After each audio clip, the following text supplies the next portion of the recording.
Κωστακίδης θέλει να πάει στο ένας με έναν. Τον κέρδισε ο Γκιγκόφ. Στο rebound ήταν ο Φιλοσόγλου και έκανε το 1-1. Την ομάδα της Βέρειας. Φιλοσόγλου, Παπαγιάννης. Θα πάει από μακριά, αποκρούει ωραία ο Γκιγκόφ. Μάζεψε ο Σεϊρεκίδης, παίζει τον Τζορτζίνη.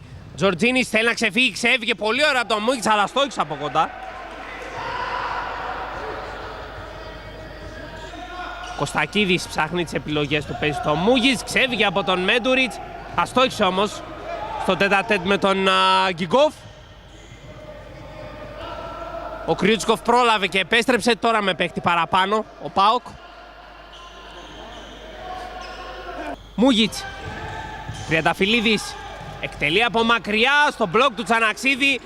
Πεσμένος ο Γκιγκόφ, έπαιξε μια δύσκολη πάσα στον Παπαβασίλη.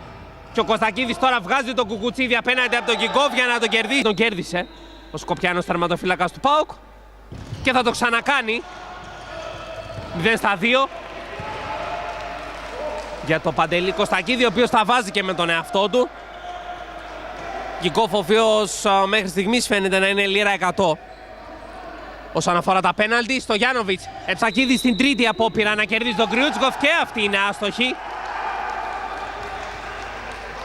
0-3 για τον Παντελή Κωστακίδη από τη γραμμή του πέναλτι. 3-3 αν θέλετε για τον Βίκτορ Γκιγκόφ, ο οποίος φαίνεται...